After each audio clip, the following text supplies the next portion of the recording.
So I'm back from the UK. I've been in Liverpool for the last couple of days photographing. What a great town. Big shout out. Love Liverpool. Incredibly friendly people. Great food too. So I recommend if you're a photographer, you want to go to somewhere in the UK, check out Liverpool. It's super cool. So the camera I took was my 1926 number 2A Model B. This is a 1/16 Kodak camera. Absolutely love it. I posted extensive videos here on the Visual Revolution about modifications I've been making to this camera.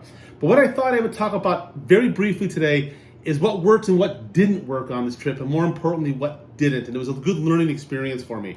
All of my focus and setup that I built for the camera was great. Film transport in the camera, wonderful. No issue with the bellows, viewfinders. All the work that I did before was spot on. But the big mistake I made was I didn't test the camera with modern Kodak film. I was testing the camera with old film that I had in the fridge. So I had some old Fuji films, some Ilford films, some Foma films. And why that matters is in 2016, Kodak changed the printed numbers on the back of their film. So most people, this is a roll of Ilford, have all these different rows of numbers printed on the back of their paper. Kodak in 2016 decided, for some reason, to cut down on the number of rows that they printed.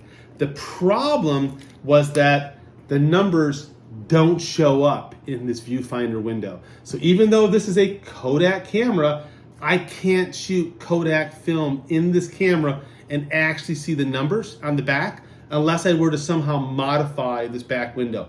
I remember back in 2016, a lot of the pinhole cameras that I work with that are custom made by the amazing Matt Abelson, we had to go through, or he had to go through, and elongate the windows in a lot of the cameras in a retrofit in order to accommodate the new Kodak printing.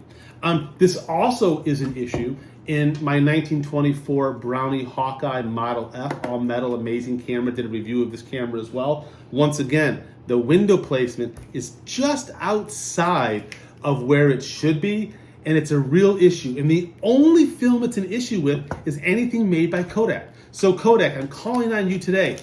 Bring back all of the printed numbers on the back. You know, there's millions of these vintage cameras from the teens and the 20s out there that are viable cameras for young photographers and experienced photographers to work with. And the fact that you're not printing all the numbers means that your film doesn't work very well on these cameras. Unless you're gonna sit around and count the number of turns, which is a real pain in the butt, that just makes no sense. Please bring back the printed numbers all the way across the way it used to. It just makes your film fit so many more of these amazing vintage cameras. The second problem that I found on this trip was that I wasn't always getting a really tight film spool. On this one here, you can see it's a little bit loose. That'll be fine. I might have a little bit of fog on the outer edge, but that's no problem for me whatsoever. The reason for that is on the inside of the camera, let me open it up here, there is a pressure plate here on the wind spool, and that pressure plate is designed for 1/16.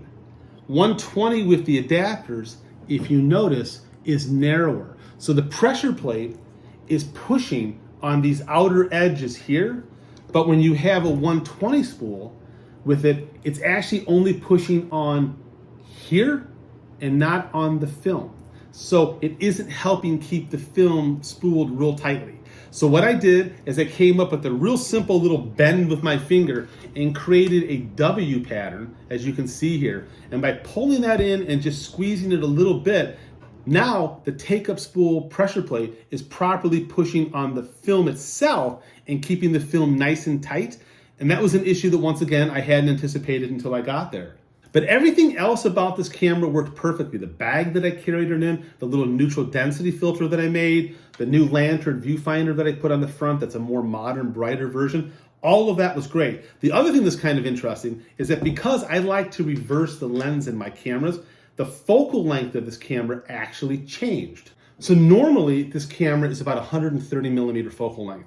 But because I inverted the lens to get a beautiful soft out of focus rendering, it actually shortened it and made it 120.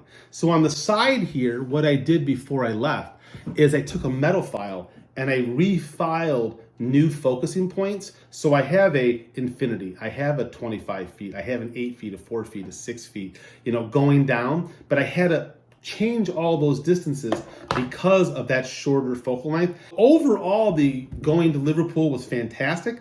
I just need to convince Kodak once again to put the numbers back on the back of their paper like every other manufacturer does, and do a little bit more adjustment on the inside of the camera. So stay tuned. I'll be posting some examples of the work that I made, once again, in color and in black and white. So have a great day and go shoot some film.